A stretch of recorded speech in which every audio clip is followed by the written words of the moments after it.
आ जाओ लंबरू चलो जाओ मैंने पकड़ा है कि मैंने दे दे कि हाँ आ जाओ सब मैंने पकड़ा ले जा जो मैंने पकड़ा दे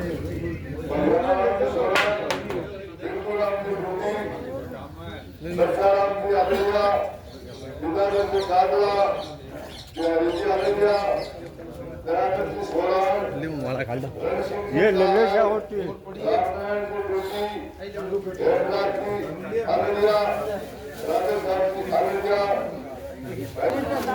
दार दार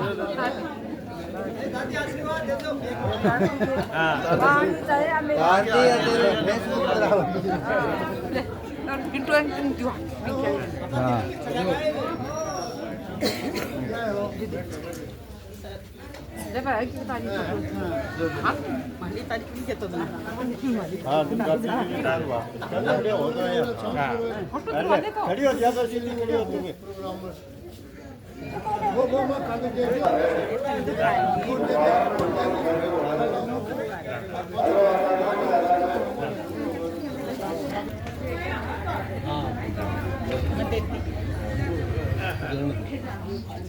मैं हाथ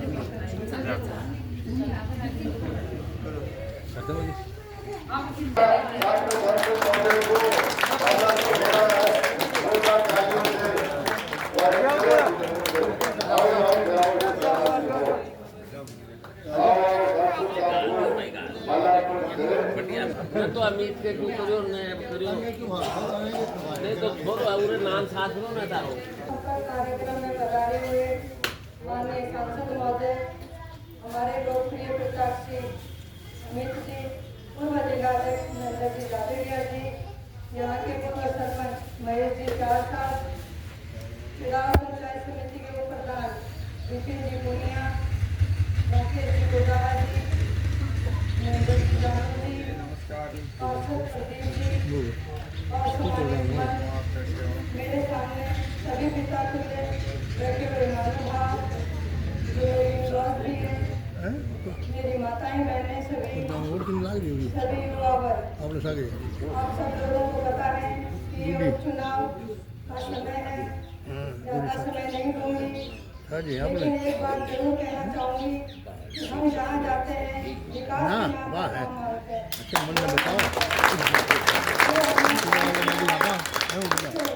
हाँ है जो कुछ नहीं अच्छी बात है पूरे बैठे ये क्या है वो भाई है वो तो है कि कुछ दानदार है उन्हें चारों के अलावा 500 तो अपन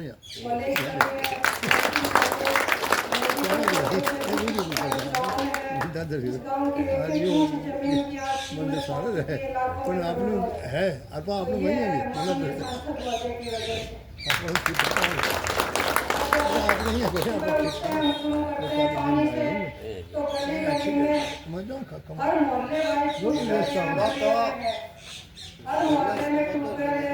अपने घर में अगर ट्यूबवेल पे बटन दबाते हैं उसी तरह से वाटर शहर के बाद निकाल के बटन दबा के पानी इस्तेमाल कर सकता है। घर वाले ट्यूबवेल की बिल भरना पड़ता है उसमें ये बिल भी नहीं भरना पड़ता वो सिर्फ माननीय सांसद महोदय की सबसे मूलभूत जरूरत है वो इस गाँव में कोई कमी नहीं है। बिजली की यहाँ पर कोई कमी नहीं है 24 घंटे बिजली 80 के दशक से लेकर आज तक आ रही है सिटी लाइन से जुड़ी हुई इसलिए बिजली की उत्तम क्वालिटी हम यूज करते हैं तो माननीय सांसद हम लोग काम कर मानते हैं काम हमारा देखते हैं आप एक गली में इंटरलॉक खेतों तक पहुँचाई गई है जो काम विकास कार्य के बच्चे हैं वो हम आगे करेंगे। अमित जी हमारे पिताजी को आप विधानसभा तक पहुँचाएं जो भी काम बच्चे हैं वो हम पूरे करेंगे।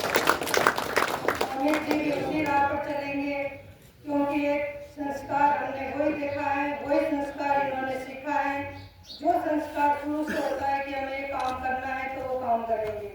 जिन्होंने हमारे पास न कोई दूसरी पार्टी को कोसने के लिए हमारे पास कुछ है न हम किसी की और बात करते हैं हम सिर्फ काम की बात करते हैं काम पर वोट करते हैं जनहित के कार्य करेंगे हमारी जो पार्टी है उसकी विचारधारा भी उसी तरीके की है, उसी तरह के हमारे प्रत्याशी हैं। आप सब लोग पधारे, इसके लिए बहुत बहुत धन्यवाद। जय हिंद, जय भारत। प्रधान जी ने पूरे विकास का खाका खर्चा पूरी रूपरेखा बताई और बताई कि विकास पर हम लोग बात वोट मांगने आए हैं और विकास पर ही यहाँ के लोग बात वोट करते भी। ये बात भी सत्य है कि विकास महत्वपूर्ण है। अब मैं अगले वक्ता के रूप में हमारे प्रत्याशी भाई अमित जोड़ा से आगे करूंगा। 2-3 नारे लगाए। अमित ओला, अमित ओला, अमित ओला, अमित ओला, कांग्रेस पार्टी। आज समस्तपुर गांव में मंच पर मौजूद आदरणीय सांसद महोदय, हमारे आदरणीय रेणु प्रधान पुष्पा जी, हमारे चिड़ावा के उप प्रधान नितिन जी, आदरणीय महेंद्र जी झाझड़िया जी, आदरणीय महेश जी, महेंद्र जानू जी, हमारे विष्णु के पार्षद प्रदीप जी और समस्त सम्मानित मंच, यहाँ मौजूद सभी बड़े बुजुर्ग, माताएं बहनें और युवा साथियों, आप सबको मेरा सादर नमस्कार। इस बार आप सबके प्यार से, आप सबके आशीर्वाद से कांग्रेस पार्टी ने मुझे इस उपचुनाव में अपना प्रत्याशी बनाकर आप लोगों के बीच में भेजा है। और जब भी पार्टी आदेश करती है तो हम आपके पास आते हैं केवल 2 ही चीज लेते हैं, एक कांग्रेस की विचारधारा और दूसरा किए हुए काम। इस बार भी केवल इन्हीं 2 चीजों पे हम आपके बीच में आए हैं। अभी जो विकास कार्य थे आदरणीय प्रधान जी ने बताया, और वैसे ही आपके पास तो प्रधान जी, आपके पास तो विकास की पूंजी आपके गाँव में ही है। तो ये जैसे सबसे बड़ा काम जो पिछले 5 वर्षों में हुआ वो ये मेडिकल कॉलेज जो हुआ, साथ में जो नर्सिंग कॉलेज हुआ, और जब अभी आपने सांसद चुना तो इस बार इन्होंने प्रश्न उठाए लोकसभा में, तो अभी इस बार का बैच भी शुरू हो गया है, भर्ती भी शुरू हो गई है। लेट होने का था कि अभी मान्यता नहीं देंगे, क्या होगा, और एक समय लगता। कोई भी परियोजना आती है तो शुरू में 1-2 साल की तकलीफ होती है, वो आपको भी हुई, रास्ते में भी हुई, हर तरह से जो जितने समय का काम चला।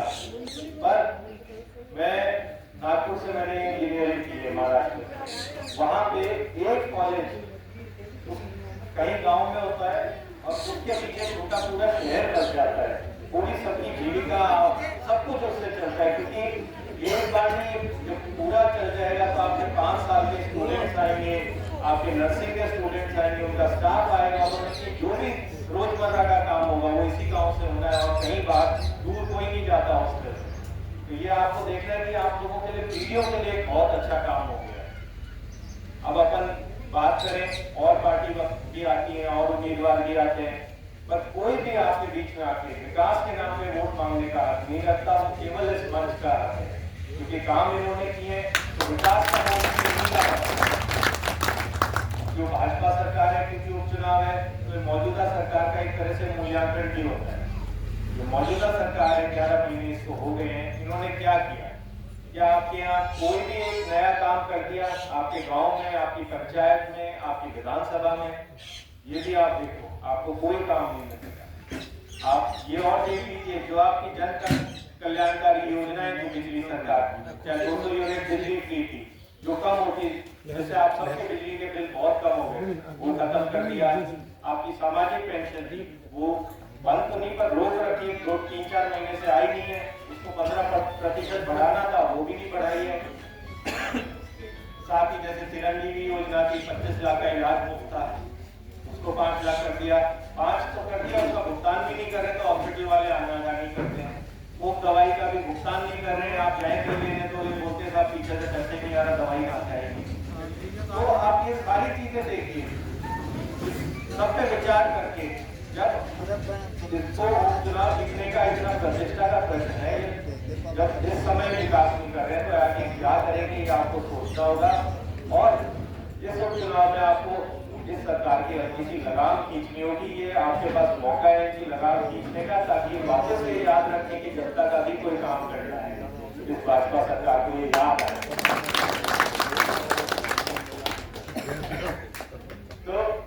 जैसा मैंने कहा, अब आप अपनी एक पुरानी राजनीति चली आ रही है, सीधी सरल राजनीति है कि अपने को ईमानदारी से काम करना है, भेदभाव नहीं करना और द्वेष और बुराई किसी की नहीं करनी है अपने को।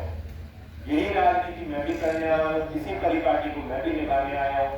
और आप जानते हैं आदरणीय शीशा मोला जी से पहले उन्होंने विकास की और सामाजिक कार्यों की बहुत लंबी लकीर थी। आदरणीय ब्रिजेंद्र अरोड़ा जी जिनको आपने 4 बार विधायक बनाया, फिर सांसद बनाया, इन्होंने भी उस लकीर को कुछ आगे ही बढ़ाया। मेरी भी यही इच्छा है कि मैं भी उस लकीर को कुछ आगे ही बढ़ाऊं। 13 तारीख को अपना मतदान है, 1 नंबर पे अपना चुनाव चिन्ह है, सबसे ऊपर ही ऊपर। आप उस दिन मतदान देके आशीर्वाद देके जितना मुझे सक्षम बनाएंगे, जो आप मुझे अधिकार देंगे, वो केवल और केवल आपके विकास के लिए और आपके सम्मान के लिए इस्तेमाल आएगा और किसी अन्य कार्य में नहीं आएगा। ये मेरा आपसे वादा है।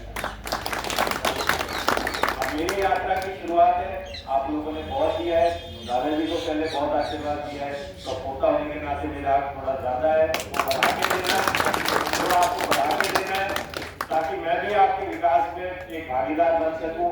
मैं भी आप कल को आप ये कहें कि हाँ इसने भी अच्छा काम किया, आपको निराश नहीं होने दूंगा। आप सब इतनी बड़ी संख्या में आए, आप सबका बहुत बहुत धन्यवाद। जय हमारे विधानसभा में कांग्रेस प्रत्याशी अमित जी ने विकास के नाम पर वोट मांगे। अमित जी पूरे विधानसभा क्षेत्र में ये मन बना लिया है कि विधायक आप ही बनेंगे इस विधानसभा से। तो कि आप देख रहे हो कि बीजेपी में कितनी भारी अफरा तफरी मची हुई है कि जो आदमी फार्म भरा के गया था प्रत्याशी का, बीजेपी के का मीटिंग करके गया था, उसको कल परसों फिर आना पड़ रहा है। एक बार फेरा करा दे, दोबारा आदमी भेड़ा हुआ तो तुम्हें खोट हुआ है, कोई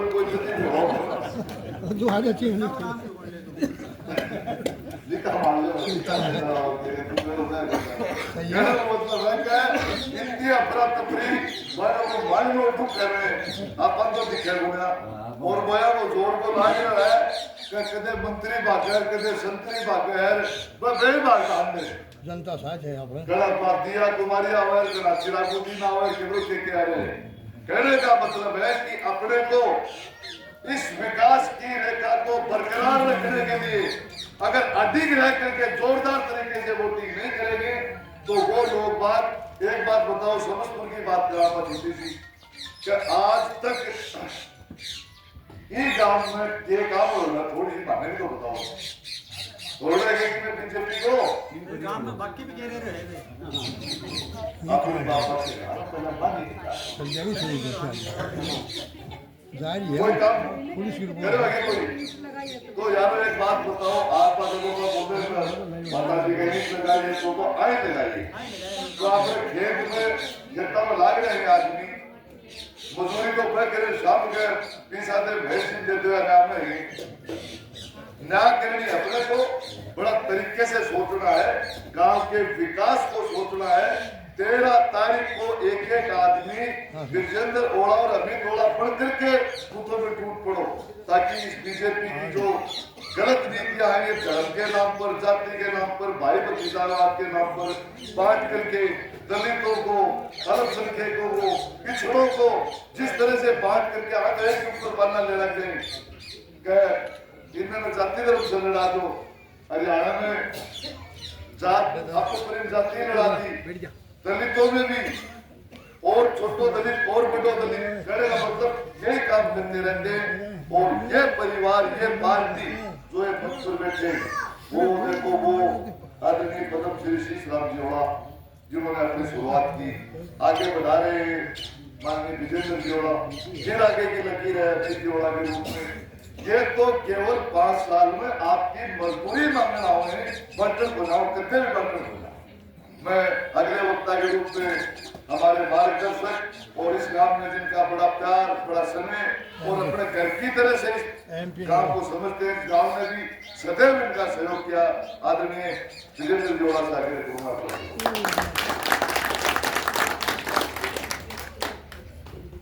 आज यहाँ इस कार्यक्रम में उपस्थित हमारे प्रधान श्रीमती पुष्पा जी साहब, हमारे उम्मीदवार जो कांग्रेस पार्टी के उम्मीदवार हैं मितौड़ा जी, हमारे जिला कांग्रेस के पूर्व अध्यक्ष महेश जी, हमारे जिला के उप प्रधान विपिन जी, महेश जी, पूर्व सरपंच और समस्त आदरणीय मंच, हमारा पार्षद जी का प्रतीक वरिष्ठ पार्षद आपके मंच का संचालन कर रहे थे, हमारे जिला कांग्रेस कमेटी के कार्यकारी अध्यक्ष जी और समस्त के हमारे सभी मेहमानों, अच्छी संख्या में माता शक्ति आई है, उनका पुष्पा जी ने बहुत विस्तार से आपके सामने बात रखी और वोट की अपील करी।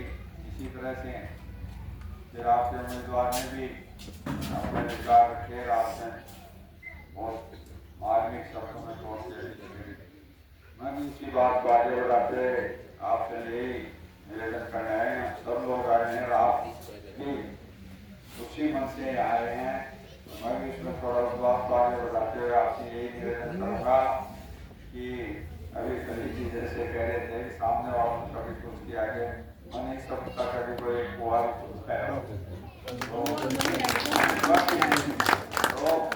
उनके पास विकास से तो वोट मांगने का कोई है नहीं, फिर वो या तो धन से मांगते हैं या भाई से भाई को लड़ा के मांगते हैं या समाज को आपस में बांट के मांगते हैं या धर्म के आधार पर लोगों को हाई बीच में पहुंचे उसके आधार पर मांगते।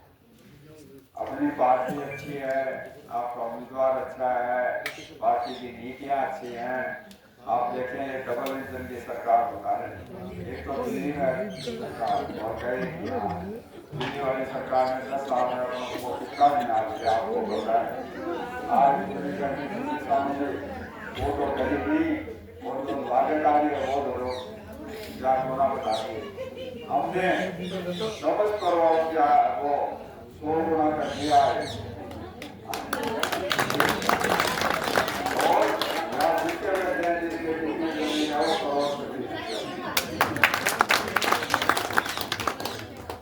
ये जरूर मेरा आग्रह है इसको संभाल में रखना, जैसे आपके तो आपके यहाँ इतना बड़ा प्रोजेक्ट आया और एक तरह से समझ कर जुम्मन का एक मोहल्ला ही बन जाएगा और मैं सड़क अपन ने मंजूर करा रखी है, आप बाईपास आपके पास से जाएगा जिसमें इधर से आने वाले भी आए जाएंगे मेडिकल कॉलेज और पूरे नोवेल से आज तक आएंगे बंगाल तक के सब। अभी आपको उसका पता नहीं चल रहा, थोड़े दिन बाद उसके आने का आपको पता चलेगी, आपका जीवन सुरक्षित रहेगा, आपकी आर्थिक स्थिति। कहने का मतलब ये है कि 1980 में वो आसाम आए तब से लेकर आज तक आपके आगे गाँव में सारे काम है। किसी ने यही आज तक इधर वाले कोई वाला देगा हमने तो किसी के साथ कोई ऐसी बात करी नहीं, बिल्कुल इधर उधर फिरने हो सकता है, उनका भी काम किया होगा, व्यक्तिगत कभी गए होंगे, बिल्कुल बिल्कुल। तो ज्यादा यहाँ भाषण देने की जरूरत है नहीं, ये राज्य सरकार जो आई हुई है इसका पता है 10 महीने क्या किया है। कल हम हवाई पट्टी थे तो एक व्यक्ति ने कहा साहब ना तो 65% काम कर दियो कहें उनको घोषणा पत्र हो तो बोले मात्र दूसरे वजह लाए 35 भी नहीं करती तो के नाम पर वोट मांग नहीं सकते। डबल इंजन सरकार का कोई फायदा नहीं है, एक जरूर है डबल इंजन का, मुख्यमंत्री जी प्रधानमंत्री जी में वोट लगे हुए है कि कौन सा ज्यादा विदेश में जाए। तो ये सरकार है, अभी तो कुछ किया नहीं है, पहले वाली सरकार ने जो किया वही काम से नहीं पूरे 3-4 साल तो आ देता है और बाकी बच्चे भी उसको बहुत देते रहेंगे। जैसे कोई बेटा होता है ना जो आप अपने बाप को कहे तो नहीं कहते कहे ही क्या बात करे वो काम कहे बिजली 4 महीने दी नहीं कह रहे पिछली सरकार ने नहीं, अरे वो तो लास्ट दिन तक लेके गए थे, आप खरीदते आए थे, एडवांस होते हैं कुछ किया नहीं। अब पर करें का मंत्री तो विधायक मंत्री को कहते हैं, मंत्री कहता है साहब मुख्यमंत्री जी से बात करो, मुख्यमंत्री जी कहते हैं साहब मुख्य सचिव से बात करो। हम तो 15 साल मंत्री MLA रहे, कभी मुख्य सचिव की शक्ल ही नहीं देखती, लोग मंत्रियों की मीटिंग में आता था तभी देखते थे और तभी बैठे रहते थे। उठे वही हम जाते थे तो उठते थे, नमस्ते करते थे। कोई अब MLA सचिवों के पास क्या सचिव से बात करो। लोकतंत्र में जनप्रतिनिधि है तो इस लोकशाही पर लगाम डालने के लिए होते हैं। उनके सामने आप जनप्रतिनिधि को सरेंडर करवा दोगे तो कैसे लोकतंत्र बचेगा। ये लोग तो इस लोकतंत्र को भी खत्म करना चाह रहे थे। आपने सुना होगा जब इनका चुनाव अभियान था कि 400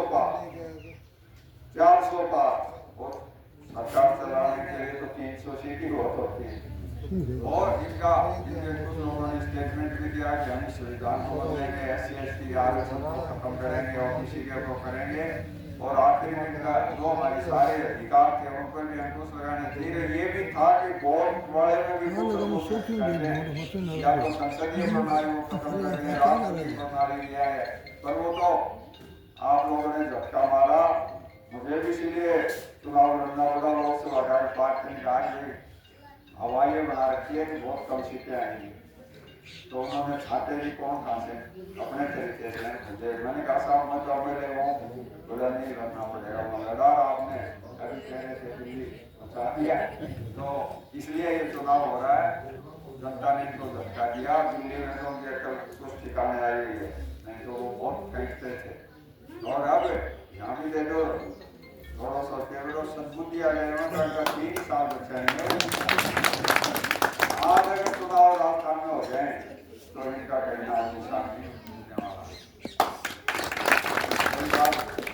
कई बार है ना किसी को आप रसगुल्ला खिलाते रहो तो फिर वो उससे भी लाभ जाता है। तो हमारी सरकार ने बहुत काम किया, ठीक है जनता का जो निर्णय था, पर अब जनता पछता रही है कि हमने गलत निर्णय कर। तो मेरा आपसे यही निवेदन है, 13 तारीख को ये हाथ का निशान आपके पास ही है, जाओ तो देख लेना। 1 नंबर पर नाम है और 1 नंबर पर ही आप